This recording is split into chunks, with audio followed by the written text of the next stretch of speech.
Olá, meus irmãos, olá, minhas irmãs, que estão estudando conosco o livro A Gênese, de Allan Kardec.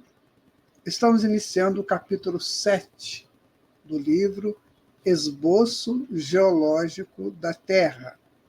Interessante o estudo de Allan Kardec a respeito aí da formação do planeta. Nós temos hoje, na doutrina espírita, na literatura, né, espírita, nós temos o livro A Caminho da Luz, onde Emmanuel também complementa esse estudo aqui da Gênese. Então, o esboço geológico da Terra. A Terra não foi criada, né, por acaso, teve todo um projeto de criação do planeta, e esse projeto foi estruturado por Jesus, né, um dos membros da comunidade de Cristos do Sistema Solar. Então, eles criaram, né, o projeto de formação do planeta Terra, que sai do núcleo do sistema, né? Como nós temos hoje já os conhecimentos avançados a respeito disso. Então, nós vamos estudar aqui hoje o capítulo 7, Esboço Geológico da Terra. Espero que você aprecie esse estudo, né?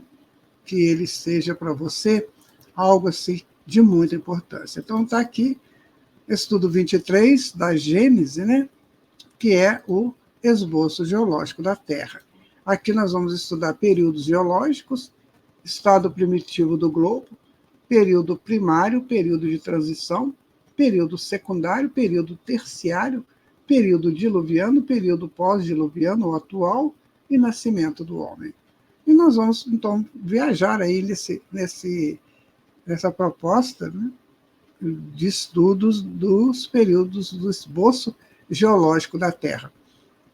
Eu continuo afirmando, né, minha gente, olha, sinceramente, só a doutrina espírita, além da ciência, né, que busca esses estudos. Seria bom, né, que todo mundo se interessasse por isso. Então, só a doutrina espírita hoje busca entender essas coisas. Então, vamos lá ao nosso estudo de hoje. Períodos geológicos. Aqui, nós colocamos um pequeno esboço, né, do que seria o Cretáceo, o Jurássico, o Triássico, o Permiano, até chegar, né, ao homem. Então, é uma evolução que começa do núcleo e vai crescendo. Tá? Hoje nós estamos aí na contagem, né, no ano de 2024, que é quando nós estamos montando esse estudo, e nessa era depois de Cristo. Mas o planeta já tem 4 bilhões e meio de anos. Então vamos continuar aqui. Olha. A Terra traz em si os traços evidentes de sua formação. Seguem-se as fases com uma precisão matemática nos diversos terrenos que compõem seu vigamento. O conjunto destes estudos constitui a ciência chamada geologia, ciência nascida neste século XIX, né, e que lançou a luz sobre a questão tão controvertida de sua origem e dos seres vivos que a habitam. Aqui não há a mínima hipótese, é o resultado rigoroso da observação dos fatos, e em presença dos fatos, a dúvida jamais será permitida. Nós temos na psique humana não sei se é uma evasiva, se é uma calanto, sinceramente eu não sei definir bem isso, mas que a gente chama de ilusão. Então as pessoas vivem, às vezes, muito iludidas, né, com determinadas coisas. Aí acha que o mundo foi criado por um encontro lá qualquer de deuses e deusas, e aí resolveram criar o mundo, né? Urano se casa com Gaia, né? Aí tem a criação do mundo. Isso são mitologias. Isso foi uma forma bem rudimentar e simples de explicar que tudo saiu de Urano, ou seja, tudo sai de Deus. Urano era o deus dos primitivos, tá? Ele chamava Deus de Urano. Então, tudo sai de Deus. O importante é considerar isso, que na mitologia, como nós estamos estudando mitologia em pauta, que Urano se casa com Gaia, Gaia é a Terra. Então, Urano cria a Terra, né? Aí saem os seus filhos. Percebe? Sai Cronos, né? Que é o tempo. Então, no momento em que Urano se junta a Gaia, cria Cronos, que é o tempo. E Cronos vai criar os seus filhos, entre eles Zeus, né? Então, minha gente, a mitologia trouxe para nós um esboço, mas um esboço muito profundo, muito basilar da realidade. E a gente vive na ilusão, né? A gente não quer saber muito disso. Era muito bonito, sabe, gente? Naquela época lá dos camponeses, das camponesas, que se encontravam naqueles momentos das colheitas e depois levavam essas colheitas lá para a vila para fazer as danças das primícias, das colheitas, enfim, e ali marcavam-se casamentos, naqueles volteios daquelas danças tradicionais, né? Era lindo tudo aquilo. Mas passou, minha gente. Hoje nós estamos tendo que acabar com esse campo da ilusão para um campo mais especulativo, no campo das especular para entender, não para ganhar em cima, mas para entender. Então Kardec já coloca isso aqui, olha. Está começando, gente, temos que estudar. Tem fatos, então vamos estudar os fatos para que a gente cresça em cima deles. A história da formação do globo está escrita nas camadas geológicas de uma maneira, de outro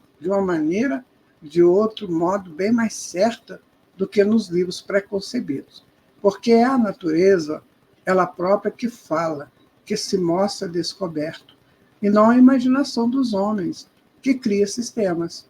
Onde se vê os traços do fogo, pode-se dizer com certeza que o fogo existiu.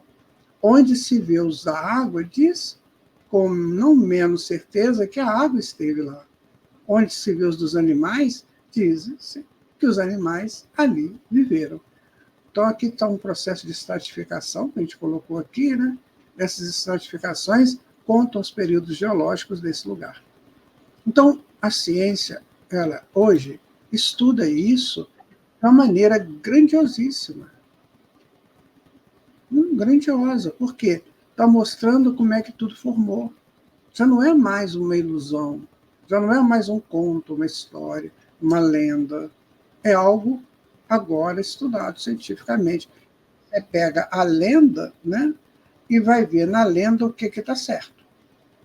Se a lenda estiver contando, você pode continuar com a lenda também. Agora, se a lenda estiver dizendo coisas diferentes, né, do que nós temos hoje, então a lenda deixa de existir. Nosso planeta é um planeta para educar crianças e educar rebeldes. Todos eles precisam desses contos, dessas histórias. Por isso que Jesus contou parábolas. O homem primitivo, o homem do início e o homem rebelde precisam de histórias para entender e para crescer. Tá? Aqui, continuando, ainda no item 1, né, a geologia, pois uma ciência toda de observação. Só tira suas consequências do que vê. Sobre os pontos duvidosos, ela não afirma nada. Só emite opiniões discutíveis, cuja solução definitiva espera observações mais completas. Sem as descobertas da geologia, como as das ciências da astronomia, a gênese do mundo estaria ainda nas trevas da legenda. Graças a ela, atualmente, o homem conhece a história da sua habitação e o alicerce das fábulas que cercavam seu berço, desmoronaram-se para não mais reerguer. Veja você que Allan Kardec coloca para nós que está tudo hoje explicado, está tudo mostrado como aconteceu. Aí você fala tudo em termos, né? Que cada vez mais que a gente descobrir instrumentos, ferramentas novas de aprendizagens, de pesquisas, nós vamos avançando nos entendimentos, né? Hoje o homem comum não se preocupa com isso. Hoje o homem comum não se preocupa de saber como é que foi que a Terra formou, né? Como é que a Terra funciona. Há uma coisinha ou outra, né? Eu estava assistindo um vídeo de um professor explicando por que tem as estações do ano, os equinócios e solstícios. Né? Pouca gente sabe disso. Se interessa por saber essas coisas. Lá no colégio, numa sala de 40 alunos, 10% no máximo se interessa. O restante está jogando bolinha de papel, está pegando celular, né? Não interessa. Por quê? Não estou falando contra eles, não, tá, gente? Não estou falando mal, não. Eu estou dizendo o seguinte: ainda não está neles o interesse da pesquisa. Ainda não desabrochou nessas pessoas o interesse de saber as coisas. Esse chão que eu piso, como é que é esse chão? Como é que é esse solo? Né? O que tem debaixo do solo? O que é magma? O que é núcleo? Então, nós ainda não interessamos por isso. Então, as nossas informações são mínimas. Desde que o meu carro rode no asfalto, sem dar muita trepidação para mim, ótimo. Desde que o avião não caia, desde que o barco não afunde. Então, é isso que nós vivemos. O mais importante hoje para o homem são os negócios. Né? Eu tenho que ganhar muito dinheiro. Eu estou ganhando dinheiro de quem? Do outro meu irmão, da minha irmã. Então, é interessante o mercado. Eu gosto dessas coisas todas, sabe, gente? Mas eu também gosto da natureza, gosto de como as coisas funcionam. Então, a lei do mercado, ela é necessária ser entendida porque o nosso tempo é assim. Haverá um momento seguinte que não terá mais necessidade disso, que isso vai acabar.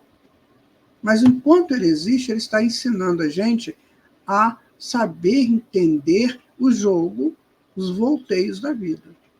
Então, isso só está ajudando aqui as pessoas do mercado a entender como vencer. Depois, até agora, o objetivo principal é o bem financeiro, é o patrimônio. Né?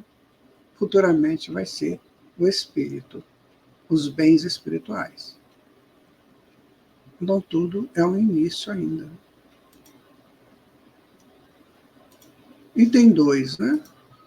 Por toda parte, onde existiam nos terrenos trincheiras, escavações naturais ou praticadas pelos homens, distingue-se o que se chama de estratificação, isto é, camadas superpostas. Os terrenos que apresentam tal disposição são designados sob o nome de terrenos estratificados. Estas camadas de uma espessura muito variada, após alguns centímetros até 100 metros e mais, distingue-se entre elas pela cor e a natureza das substâncias das quais se compõem.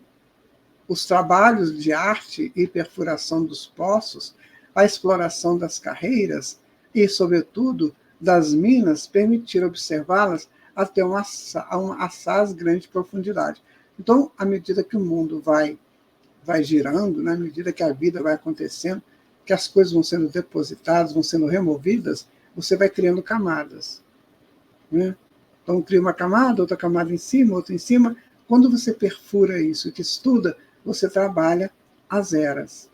Então, isso aqui, esse material aqui, era muito proeminente na era tal, esse aqui na era tal. Então, você vê que a estratificação, ou seja, essas camadas aí do solo, contam a história geológica da Terra. Olha que coisa bonita, né? Então, as coisas vão acontecendo, mas vão deixando sua história. Isso quer dizer para nós também.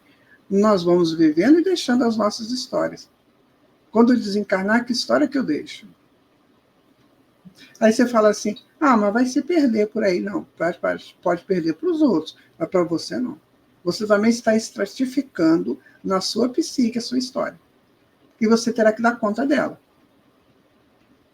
Por isso que muitas vezes acontece fatos com as pessoas que a gente não entende. Por que uma pessoa é genial? Por que uma pessoa tem problemas sérios aí de problemas sociais sérios? Né? Porque está tudo estratificado, guardado numa linguagem no inconsciente. E aí, isso tem que ser resolvido. O que é bom fica, o que não é tem que sair. Tá certo? Então, a Terra imita isso que acontece em nós. Porque, na verdade, o que prevalece é o espírito e não a Terra. A Terra um dia vai passar. O espírito vai ficar. Okay? Então, tudo que você fizer, está guardado aí para você. Se for bom, ótimo, te ajudou, fez você crescer, né? Intelectual e futuramente, né? Ou já de uma vez moralmente. Agora, o que não é bom, meu amigo, tem que sair. E às vezes sai, pode sair pelo amor, é o mais importante, mas tem hora que sai pela dor, né? Aí vem as enfermidades, essas calamidades pessoais que acontecem. Né? Continuando, então, né? No item 3 agora, né? As camadas são geralmente homogêneas, né? Ou seja, que cada uma é formada de uma mesma substância, ou de diversas substâncias, que tenham existido simultaneamente e tenham formado em um todo compacto. A linha de separação que as isola umas das outras é sempre asseadamente cortada, como nas fileiras de pedras de um edifício. Em nenhuma parte se vê misturarem-se e se perderem umas das outras, no sítio de seus limites respectivos, como é o caso, por exemplo, das cores do prisma do arco-íris. Você observa aqui vários tipos de camadas estratificadas, né?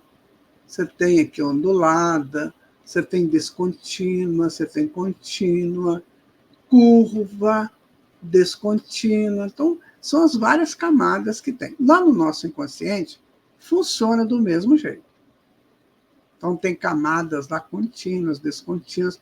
Acreditamos que essas descontínuas precisam ser ajustadas, né? Precisam ser melhoradas, precisam ser colocadas num determinado padrão, o padrão da perfeição. Então, o que leva à perfeição? São padrões, né? Então, em nós também está estratificado toda a nossa história, toda a nossa ação, todas as nossas atitudes estão lá. Então, precisamos resolver isso. A Terra, gente, é uma cópia da psique. Nós vamos ver isso. Né? A Terra é uma cópia. Tudo que tem na Terra tem em nós. Por isso que nós estamos nesse mundo. Esse mundo é o mundo ideal, porque é nesse mundo que nós estamos desenvolvendo esse momento da nossa psique. Bem complexo? Não. O mundo de fora é o estímulo para eu crescer meu mundo de dentro. Então, tudo que eu olho lá fora, que eu decodifico, é porque já está decodificado em mim. Então, eu não tenho árvore dentro de mim, mas eu tenho estruturas psíquicas ou psicológicas que se assemelham à árvore, a uma estrutura mais pesada, mais forte. Eu tenho o líquido, né, que se assemelha aos volteios da psique, e vai por aí. Estudo para o futuro, mas que já temos que começar desde agora a entender isso. Com essas características, reconhece-se que elas foram formadas sucessivamente, depositadas umas sobre as outras em condições e causas distintas. Está falando ainda da estratificação, né? As mais profundas foram naturalmente formadas em primeiro, e as mais superficiais posteriormente. A última de todas, que se encontra na superfície, é a camada da terra vegetal, que deve suas propriedades aos detritos das matérias orgânicas provenientes das plantas e dos animais. Se você pensar o petróleo, né? O petróleo era o fóssil. São materiais depositados aí no solo em tempos imemoriais, né? E que aquilo foi sendo manipulado, foi sendo trabalhado pela natureza e cria essa massa viscosa, né, que é o petróleo, que depois ele é refinado. Por isso tem as refinarias de petróleo. E outras coisas mais, os gases, né, carvão vegetal, tudo isso foram processos de estratificação. Amigo, assim, é claro que nós só estamos dando uma pincelada porque geologia é um estudo profundo. E nós não temos esse curso, mas a gente tem a noção da lógica e da justiça. Então, tudo é depositado para ajudar o próprio homem. E tudo chega na hora certa. Por exemplo, para uma planta dar um fruto qualquer, tem um processo numa terra que fornece essa possibilidade para os vegetais crescerem. Né? Então, a Terra é uma usina de trabalhos no interior do planeta, no interior da Terra. Assim como nós. Nós somos pessoas capacitadas a produzir trabalhos, né? Porque está estratificado em nós a potência desse trabalho. Está estratificado como virtude. Então, a minha virtude é força. Então, a minha força de agir, a pulsão do agir, dizia Freud, né? A potência do agir, dizia Spinoza. Então, é nesse momento que nós vamos mostrar aquilo que somos. Por isso que nós temos que extinguir os vícios. Porque o vício contrapõe a virtude. Muitas vezes eu dou mais papo para o vício e a virtude vai ficando. Eu tenho que eliminar o vício para que a virtude cresça. Vício de bebida alcoólica, vício de cigarro, vício de droga, vício de maledicência, vício de violência e outras coisas mais, vício do roubo, eu tenho que jogar isso fora. Enquanto eu estiver dando força para isso, eu estou deixando de criar virtudes. Né? Eu estou deixando de criar virtudes. Continuando aqui o estudo, no item 3, né? As camadas inferiores colocadas sobre a camada vegetal receberam, em geologia, o nome de rochas, termo que, nessa acepção, não implica sempre na ideia de uma substância pedregosa, porém significa um leito ou banco de uma substância mineral qualquer.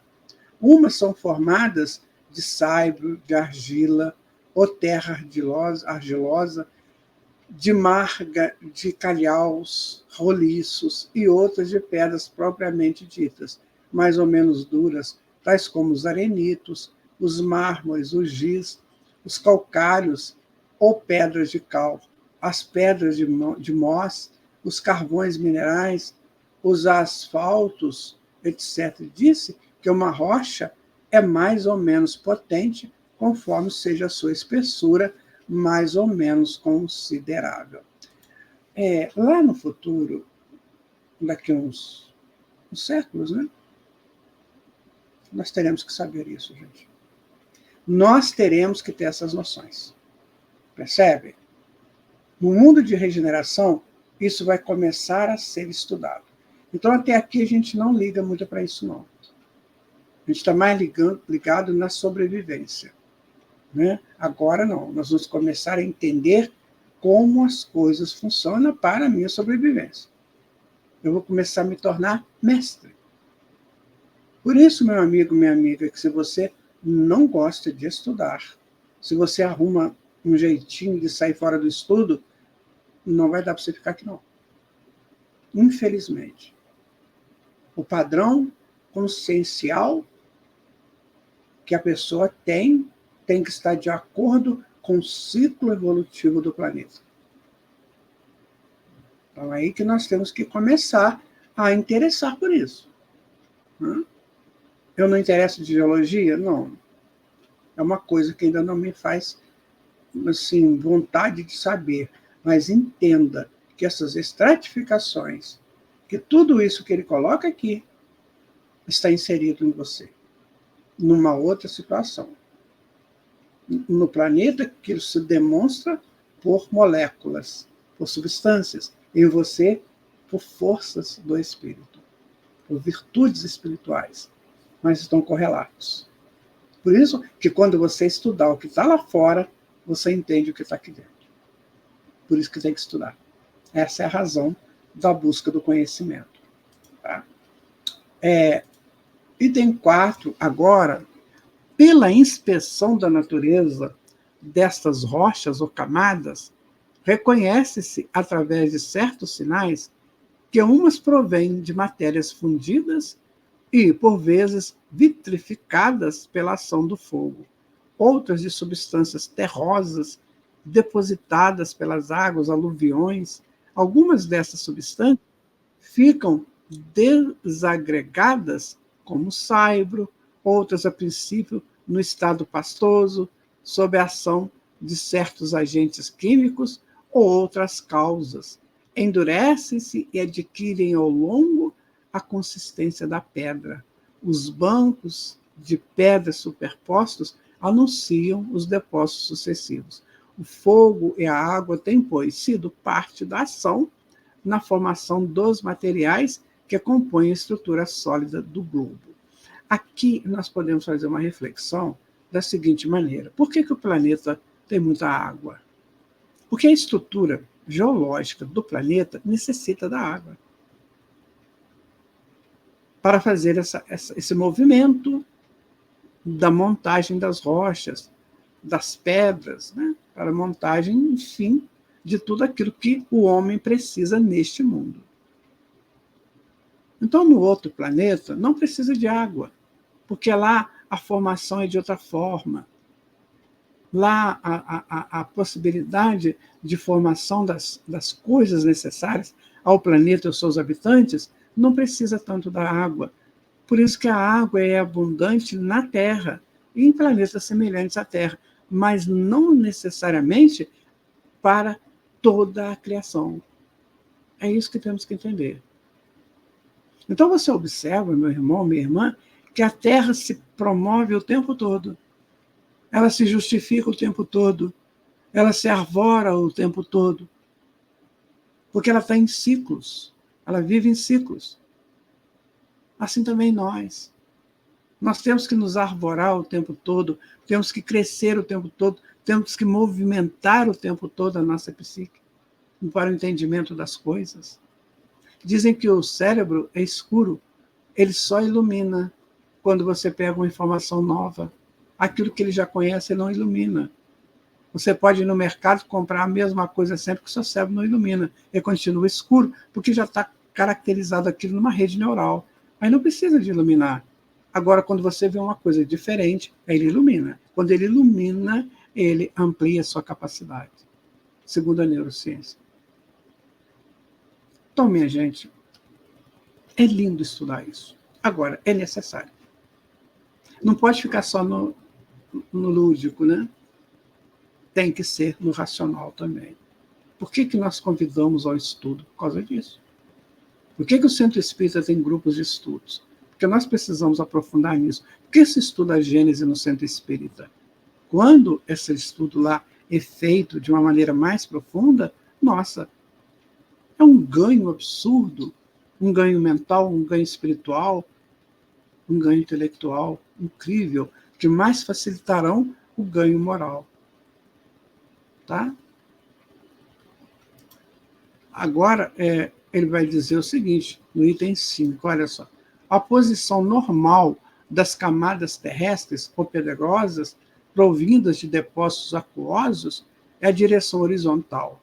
Logo que se vêem essas imensas planícies, que se estendem, às vezes, a perder de vista, de uma horizontalidade perfeita, unidas como se elas estivessem nivelado por rolos, ou estes fundos de vales, também planos, como a superfície de um lago, pode-se estar certo que a uma época mais ou menos recuada, estes lugares estiveram um longo tempo cobertos por águas tranquilas, que, ao se retirarem, deixaram a seco as terras que haviam depositado durante sua demora. Após a retirada das águas, estas terras se cobriram de vegetação. Agora, eu quero colocar uma coisa aqui para você muito interessante. Isto tudo é planejado. O tempo que a água vai ficar, o tempo que a água vai secar, que vai sair uma área seca, o tempo que vai criar um deserto, o tempo que vai nascer o mar. Isso tudo é planejado, gente. Isso é um trabalho contínuo, que não é a natureza que faz por ela, tem espíritos produzindo isso. Então, esses lugares são verdadeiros laboratórios para estudiosos da espiritualidade. Então, é tudo coordenado pela espiritualidade. Tudo. Preste atenção. Um dia nós chegaremos lá, um dia nós seremos convidados a trabalhar com isso. Olha, você vai ficar 10 milhões de anos estudando como se forma uma planície.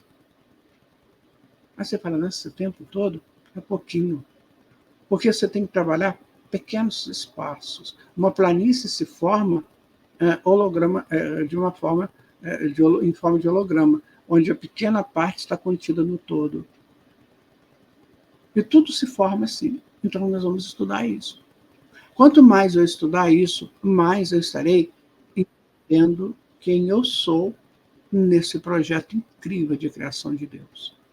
Meu amigo, minha amiga, vai pensando aí. Você é um gênio, você que não sabe. Item 6, né? De sorte que a horizontalidade, sendo a posição normal e a mais geral das formações aquosas, vê-se frequentemente sobre assaz grandes extensões nos países de montanhas, rochas duras, que a sua natureza indica terem sido formadas pelas águas, numa posição inclinada e por vezes vertical. Ora, como a partir das leis do equilíbrio dos líquidos e da gravidade, os depósitos aquosos só se podem formar em planos horizontais, atentando que os que se põem sobre planos inclinados são arrastados para baixo pelas correntes de seu próprio peso. Permanece evidentemente que esses depósitos devam ter sido soerguidos por uma força qualquer após sua solidificação ou transformação em pedras. Então, o líquido ele está sempre caindo, né? Então, tem que ficar em linha reta, senão ele cai. E ali depois vão formando rochas. Né? Esses depósitos aquosos, né? Eles vão se solidificando até formar rochas, montanhas. E eles estão sempre em movimento. A gente não vê uma montanha movimentar porque ela demora a fazer o movimento dela. Ela tem que ter tempo para isso, pela intensidade, né? pela potência, né? molecular dela.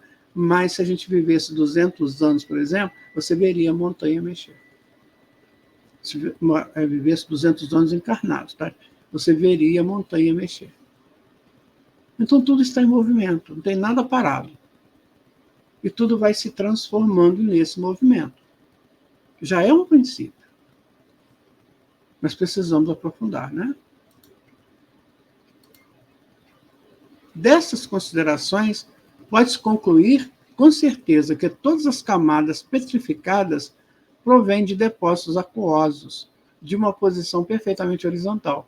Foram formadas na sequência dos séculos por águas tranquilas e que todas as vezes que elas têm uma posição inclinada é que o solo esteve atormentado e deslocado, posteriormente por convulsões generalizadas ou parciais, mais ou menos consideráveis.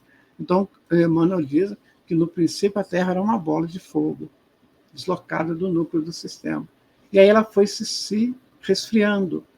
Ela foi resfriando, resfriando, resfriando e formando esse enrugamento do solo, onde pôde, né, criar, né, possibilidades da água e depois dos sólidos, das montanhas e tudo aquilo que você vê. Então, isso tudo, minha gente, foi formado por Deus para todos nós. A casa que nós moramos, essa terra, ela foi assim magnificamente planejada. E eu, o que eu faço em torno disso? Eu vou jogando os meus lixos mentais em tudo isso? Quanta coisa linda, né? Que a Terra formou para o nosso deleite. Porque, veja bem, o espírito, para progredir, ele precisa do belo. Se ele não tiver o belo na presença dele, fica muito difícil para ele. Por isso que tem muitas prisões onde tudo é árido, não tem belo. Muito escasso. Então, esse espírito sofre muito. A não visão do belo é muito ruim para o espírito. Então, tem pessoas que põem tanto lixo na cabeça, na mente, que ele não consegue ver o belo. Então, para ele, qualquer coisa é belo. Ele substitui o belo verdadeiro por um belo qualquer, que ele entende que seja um belo. Então, amigo, amiga, você mora num planeta belíssimo. Por quê? Porque você precisa desse belo para ser para Deus.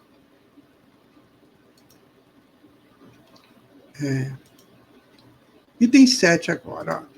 Um fato característico da mais alta importância pelo testemunho irrecusável que fornece consiste nos fragmentos fósseis de animais e de vegetais, que se encontram em quantidade incomensuráveis nas diferentes camadas.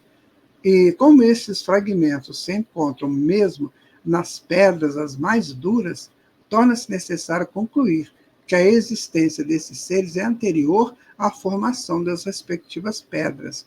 Ora, se considerar o número prodigioso de séculos que foi necessário para se operar o endurecimento e conduzir ao estado em questão desde tempos imemoriais, chega-se a essa consequência, a consequência forçada que a aparição de seres orgânicos sobre a Terra se perde nas noites dos tempos e que é bem anterior, por consequência, à data assinalada pela Gênese. Então veja você, quanto tempo tem este universo, esse planeta Terra? A gente não sabe, 4 bilhões e meio de anos, né? O homem só chegou aqui, gente, há 7 milhões de anos. Então, esse tempo todo que antecedeu a chegada do homem eram os animais, os vegetais, os minerais, né? Então, isso foi solidificando. Então, a Terra ela foi muito mais dos minerais, dos vegetais, mais do que do homem. O homem está aqui há muito pouco tempo. Então, quando ele chega, isso tudo já está pronto para ele. Então, o planeta foi preparado para ele, meu amigo. Vou dar um exemplo para você, muito legal. Você que é mãe, que é pai, né?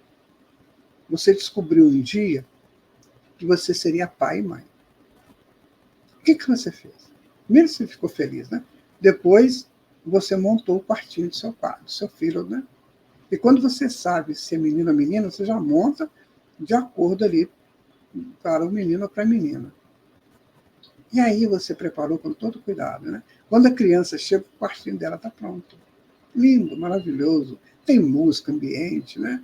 Tem sons, tem cores, tem todo o conforto. Assim Deus fez para nós, aqui na Terra. Preparou o nosso quarto. Não é isso? Eu tenho que saber disso. Então, antes que nós chegássemos aqui, a Terra já estava pronta para o nosso crescimento, pela apreciação da própria Terra. Por isso que a ciência é importante. Por isso que eu preciso estudar. Por isso que eu preciso ter esse conhecimento para a gente poder trabalhar com mais profundidade a realidade da vida. Tá? Item 8 agora. Entre esses fragmentos de vegetais e de animais estão os que foram penetrados em todas as partes de sua substância, sem que a sua forma fosse alterada de matérias silicosas ou calcárias que as transformaram em pedras ou que têm a dureza do mármore, são as petrificações propriamente ditas. Outras foram simplesmente envolvidas pela matéria no estado de pasta. Encontra-nos intactos e alguns por inteiro, nas pedras as mais duras. Outros, enfim, só deixaram sua impressão, mas de uma nitidez e de uma delicadeza perfeitas. No interior de certas pedras, encontra-se até impressão de passos, como a forma do pé, dos dedos, garras, reconhecendo-se de que espécie de animal elas provenham. Então está aí. A história do mundo está contada pelo próprio mundo. A minha história está gravada em mim pela minha própria ação. A tua história você está escrevendo. Talvez chegue uma hora no seu projeto evolutivo que a espiritualidade vai te ajudar nisso, né? E vai falar assim, olha, o negócio é o seguinte, vamos eliminar isso aqui. Essa história aqui não está bonita. Vamos arrumar isso aqui. Então vamos colocar quem você prejudicou quando você escreveu essa história. Ah, prejudiquei tal. Então vamos buscar essas pessoas ou outras e vamos arrumar isso aqui. Porque para prosseguir não dá. Então você vai limpar a tua história. Quando o planeta Terra chegar daqui uns 300 mil anos, ele estará todo ele limpinho, né? Para prosseguir. Esse casario, às vezes feio, né? Sujo, pichado, Isso tudo vai ser limpo. Vai ser limpo. Porque a Terra vai receber outro tipo de espírito que com um grau de higienização maior. Então a Terra será limpa. E nós temos que limpar o inconsciente também. Percebe? Item 9, né? Os fósseis de animais não compreendem quase nada, senão as partes sólidas existentes, a saber, a ossada, as carapaças e os chifres, por vezes são esqueletos completos, na maioria das vezes são apenas partes destacadas, mas onde é fácil reconhecer a proveniência. Na inspeção de uma arcada dentária de um dente, vê-se logo se ela pertence a um animal herbívoro ou carnívoro. Como todas as partes do animal, tem uma correlação necessária à forma da cabeça, de uma omoplata, de um osso, de perna, de um pé, é suficiente para determinar o talhe, a forma geral e o gênero de vida do animal. Então está tudo aí, tudo escrito dentro da natureza. Está tudo colocado, tudo escrito, né? E a geologia vai ajudando a gente. Olha, aqui nessa região tinha animais herbívoros, animais carnívoros. Aí dá uma datação, né? Você fala de carbono 14, dá uma datação lá, mais ou menos há 1 milhão de anos atrás. Então nós temos hoje um aparato bem interessante. Às vezes eles descobrem aí cemitérios que conseguem recompor o esqueleto, né? E depois no computador eles fazem até a forma física aproximada da pessoa que viveu ali. Então você vê, se no nosso tempo isso já é possível, imagine daqui a alguns séculos. Então está tudo escrito, minha gente. Tudo. A Terra, história. A geologia conta isso. E nós contamos a nossa história pelos nossos arquivos do inconsciente que refletem em nossa mente, em nossa consciência. Então, meu irmão, minha irmã, é tempo de arrumar a vida. Não é? Vamos a isso? Os animais terrestres têm uma organização que não permite que se confunda com os animais aquáticos. Os peixes e os moluscos fósseis são excessivamente numerosos.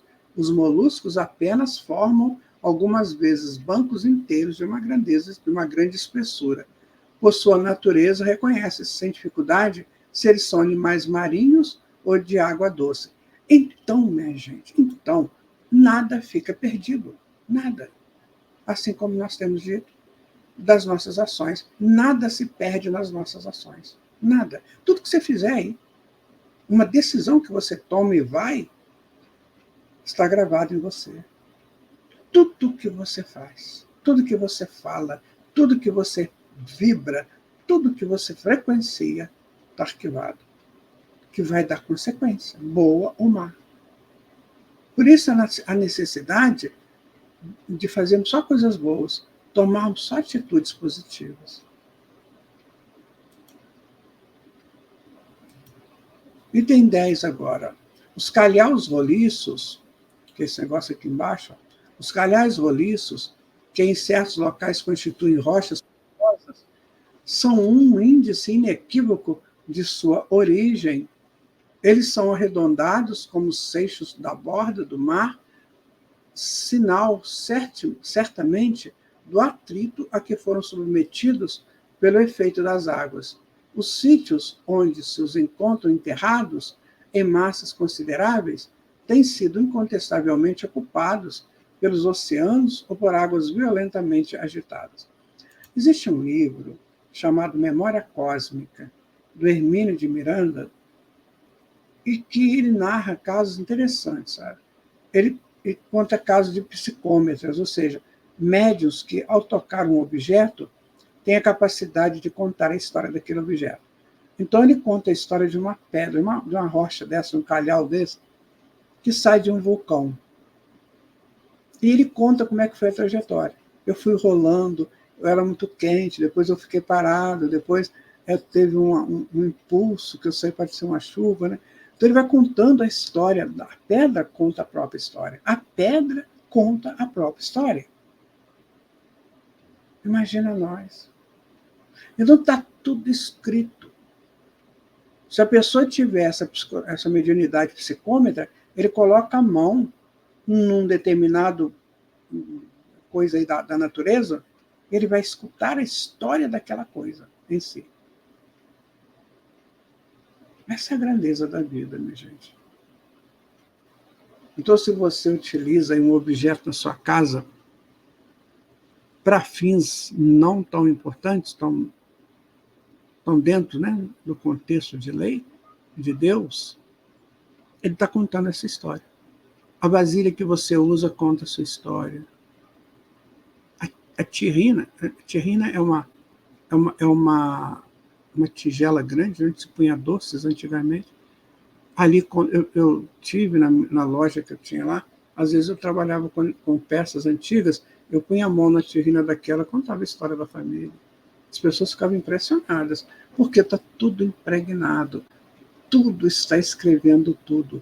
O planeta conta a sua história, eu conto a minha história e você conta a sua história. E todos contamos nossas histórias. Tá? Item 11, né? Os terrenos das diversas formações que são distintamente caracterizados pela natureza própria dos fósseis que encerram, os mais antigos contêm espécies animais e vegetais que inteiramente desapareceram da superfície do globo. Certas espécies mais recentes igualmente desapareceram, mas conservaram seus análogos que não diferem da sua estirpe, senão pelo porte de algumas diferenças de forma. Outros, enfim, os quais vemos os últimos representantes, tendem evidentemente a desaparecer em um futuro mais ou menos próximo, tais como os elefantes, os rinocerontes, os hipopótamos, etc. Assim, à medida que as camadas terrestres se aproximam da nossa época, essas espécies de animais e vegetais se aproximam também das que existem atualmente. Aqui está dizendo o seguinte, que você encontra nessas camadas restos, né, fósseis, de animais que não existem mais. Mamute, por exemplo, não existe. Existiam animais, os jurássicos, né?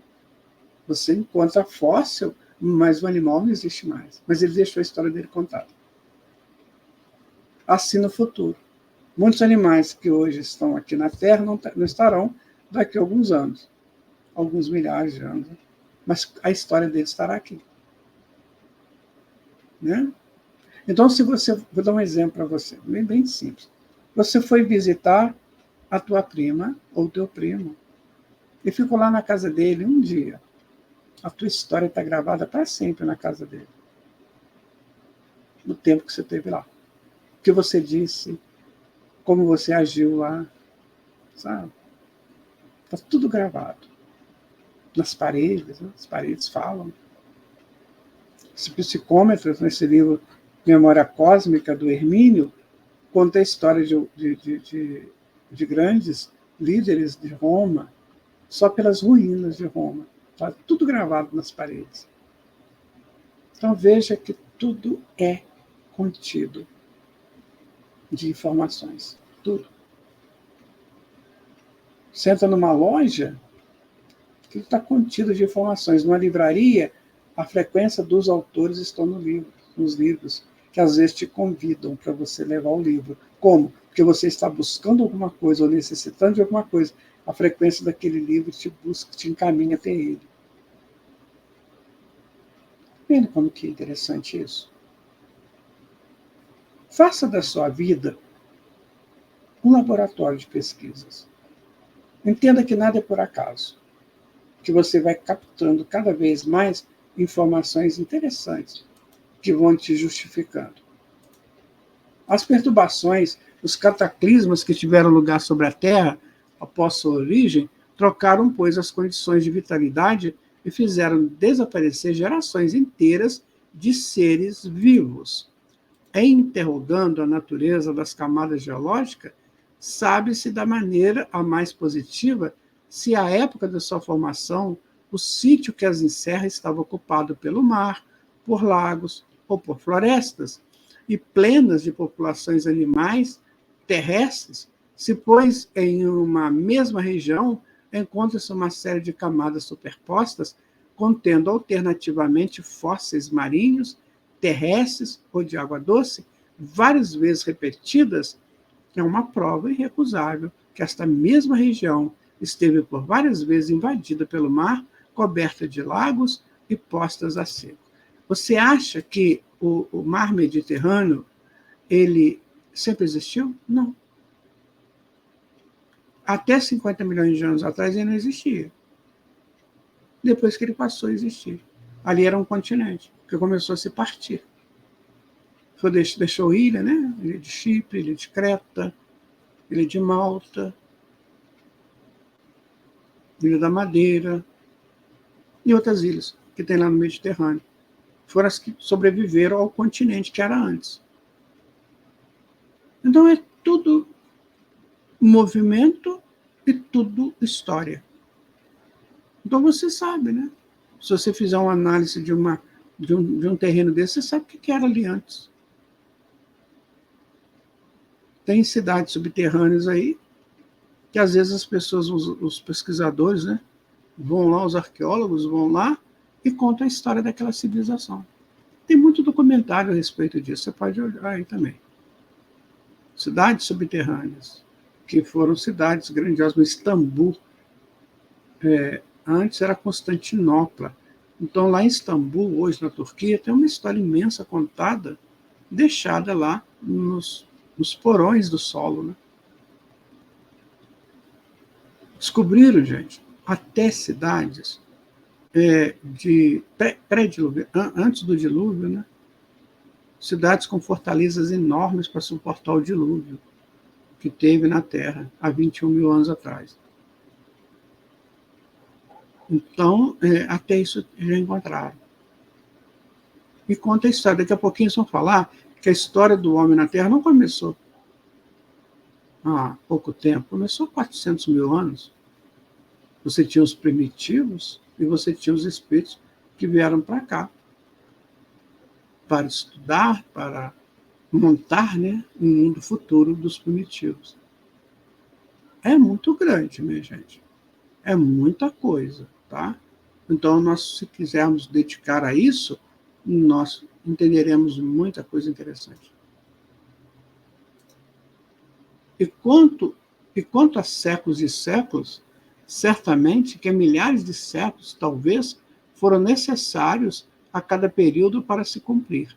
Que força poderosa não teria sido necessária para tirar e recolocar o oceano, para elevar as montanhas?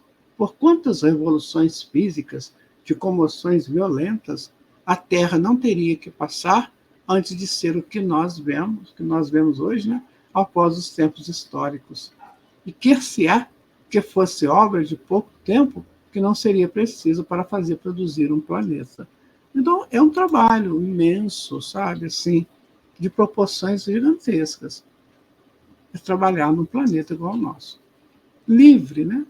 Dessas coisas aí de orgulho, vaidade. Eles devem olhar para a gente assim e falar, poxa vida, os nossos irmãozinhos não aprendem nunca, né? Aí fica ali brigando, né? Um querendo prender o outro, um querendo matar o outro, um querendo subjugar o outro. Isso é brincadeira de criança, né, gente? Isso é tolice. Como disse Jesus a Pedro, o homem é tolo. Ele não consegue ver além das suas limitações. Mas fico vendo esses espíritos aí que tomam conta do planeta, né, que trabalham com Jesus. Eles devem olhar isso tudo e falar, meu Deus, estão lá as crianças brigando lá embaixo, tá vendo? Lá, agora vai pegar. Então é isso. É igualzinho você ver, por exemplo, quando estão filmando aí essa busca de presa e predador e presa, né? Aí você fala assim, nossa, será que ele pega? Será que ele consegue pegar a presa? A mesma coisa, gente. Nós ainda estamos nessa fase. Por isso que a gente tem que estudar, tem que sair disso. Tem que estudar, gente, tem que crescer. Só o conhecimento liberta, né? Só a verdade nos liberta.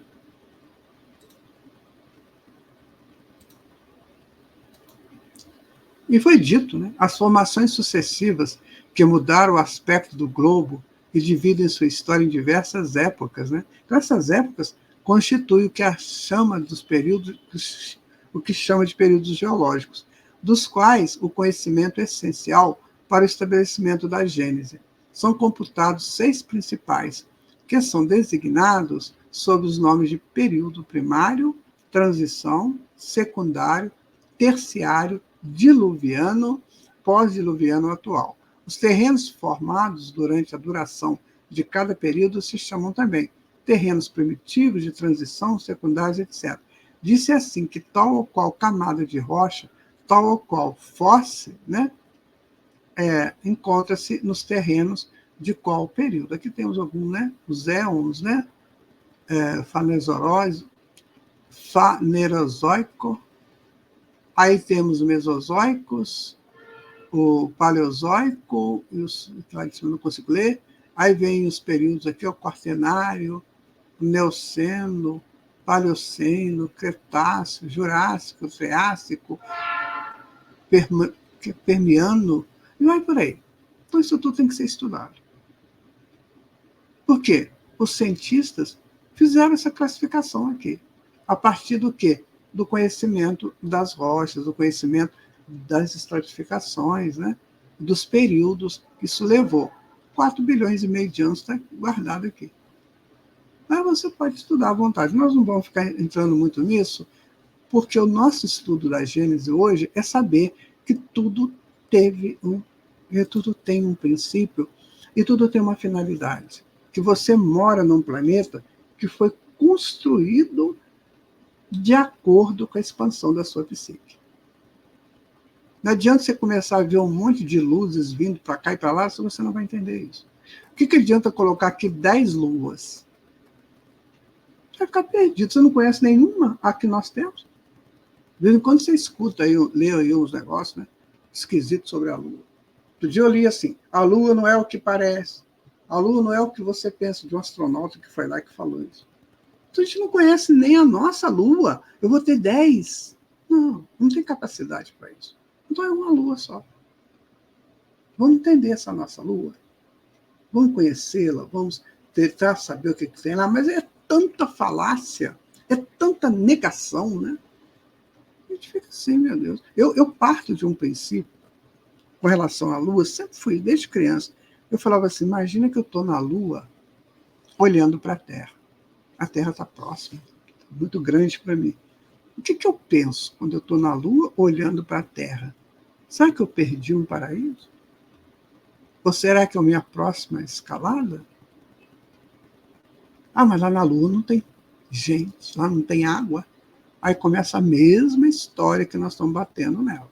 A gravidade lá é diferente, a atmosfera. Claro, é para aqueles habitantes de lá.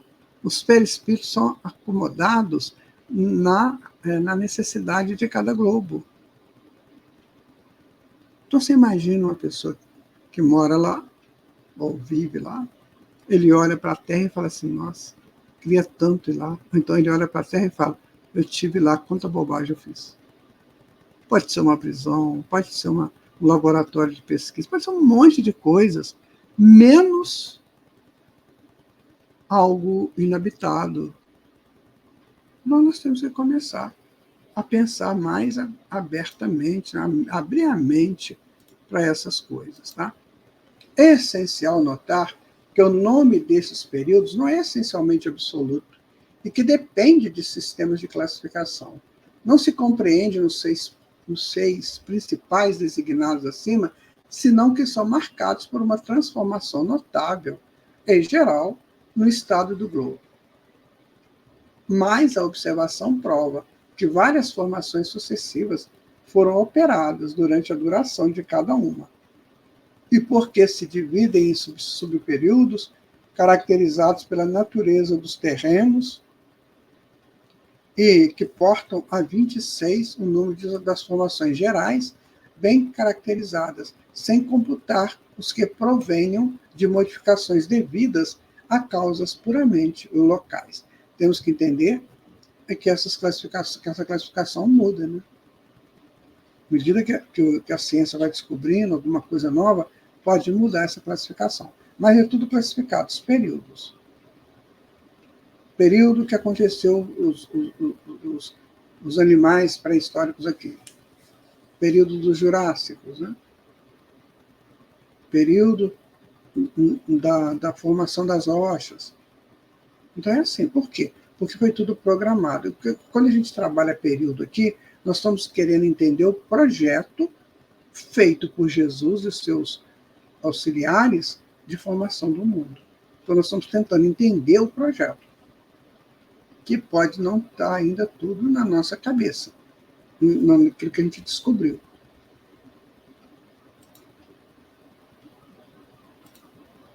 O estado primitivo do globo, aí todo ele é uma rocha incandescente, né, como diz Emmanuel, o achatamento dos polos e outros fatos concludentes são indícios certos de que a Terra deveu ter tido em sua origem um estado de fluidez ou de moleza.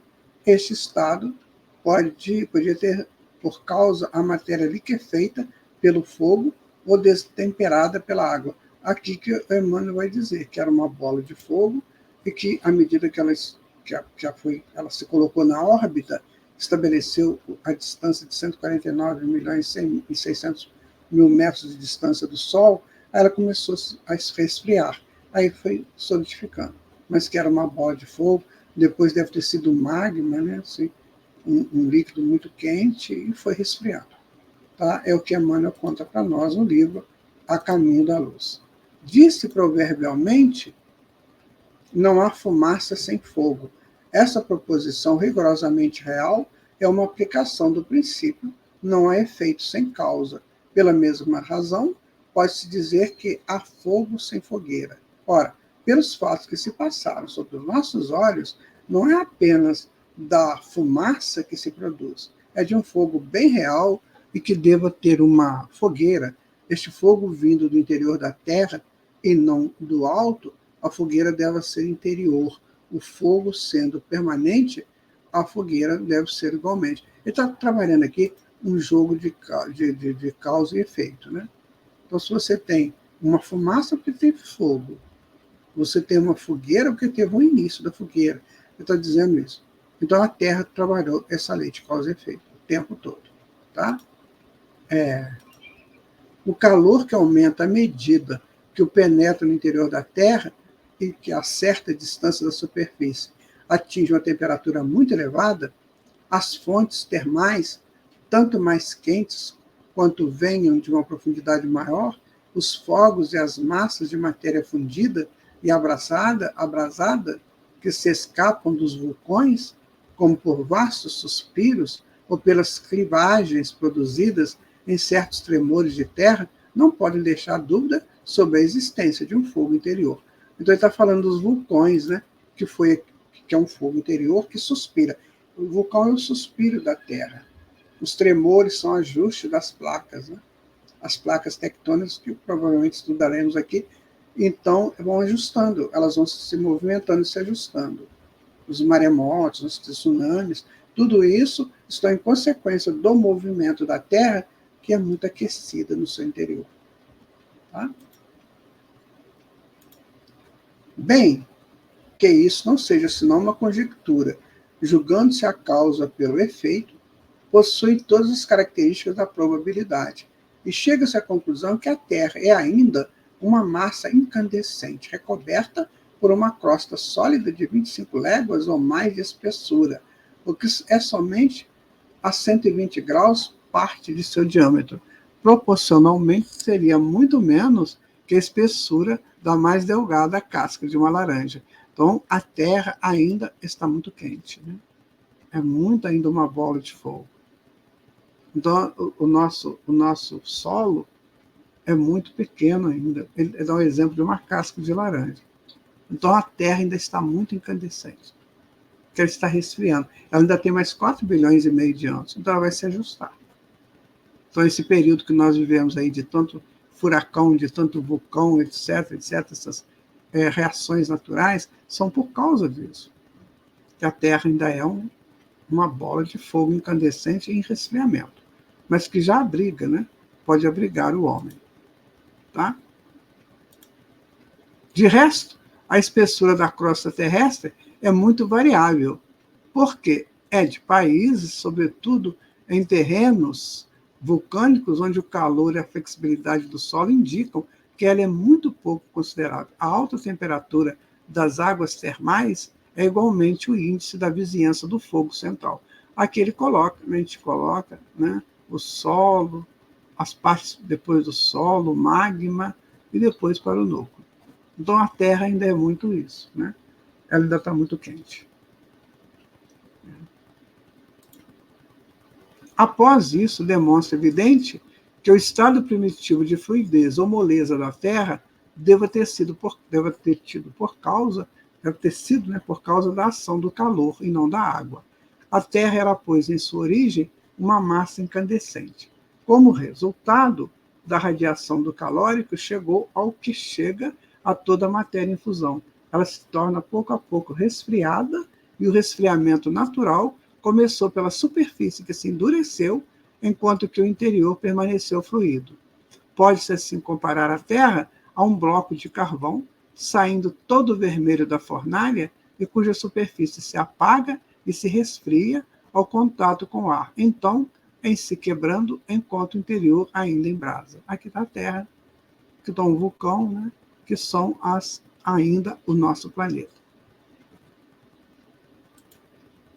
Na época em que o globo terrestre era uma massa incandescente, ele não continha um átomo a mais ou a menos do que atualmente.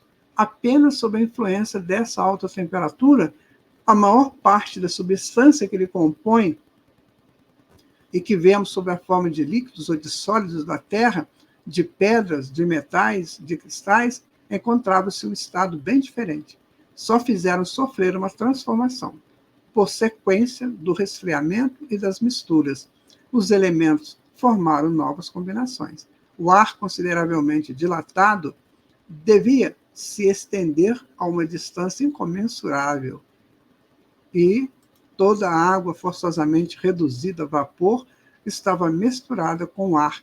Todas as matérias suscetíveis de se volatilizar, tais como os metais, o enxofre, o carbono, aí se encontravam em estado de gás. Você pode fazer uma pergunta muito interessante. Será que tinha vida aí, nessa fase? Né?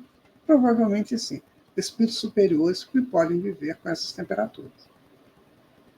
Então, meu amigo, minha amiga, esse estudo está me dizendo, não sei se para você, que nós estamos só no início. Só no início. O próprio planeta nos mostra isso.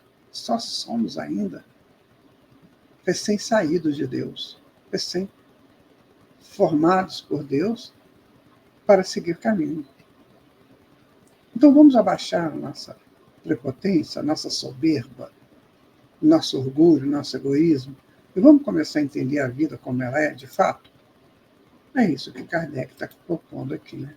O estado da atmosfera não tinha nada de comparável ao que é atualmente. A densidade de todos esses vapores dava-lhe uma opacidade que não podia ser atravessada por nenhum raio de sol. Se um ser vivo pudesse existir na superfície do globo, a esta época, ele não teria claridade, senão pelo brilho sinistro da fornalha colocada sob seus pés e da atmosfera abrasada.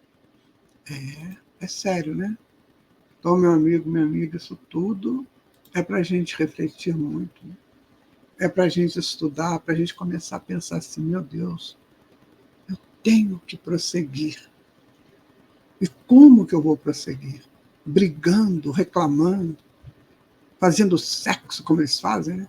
À vontade, transando, bebendo, rindo, comendo. Não dá. Nem os animais fazem isso. Isso é uma postura humana temporária. Saia você disso. Comece a se interessar por coisas sérias. Sabe? Comece a se interessar por coisas mais aprofundadas, entendendo que você não vai morrer. Então já começa a pensar na tua imortalidade desde agora. Porque, como diz aqui o Kardec, né, tudo é uma lei de ação e reação. Então o teu futuro, que começa agora, é a consequência do que você fez até no tempo passado, ou no minuto passado. Então comece a pensar a vida como imortal que você é. Aí você começa a se preparar para trabalhar com o nosso Pai. Estudamos então, a Gênesis capítulo 7, itens 1 a 18. Continuaremos no próximo estudo, de número 24, onde continuaremos o capítulo 7. Vamos estudar o período primário. Tá? Eu agradeço sinceramente a sua presença aqui conosco, nesse estudo. É claro, minha gente, eu sempre falo isso. Você tem que fazer sua pesquisa, você tem que acrescentar. Precisa estudar o livro A Gênesis, que é só um estímulo. Nós temos nossas falhas, que você pode cobri-las com seus entendimentos. Muita paz para você. Jesus te abençoe. Até o nosso próximo estudo. Tchau.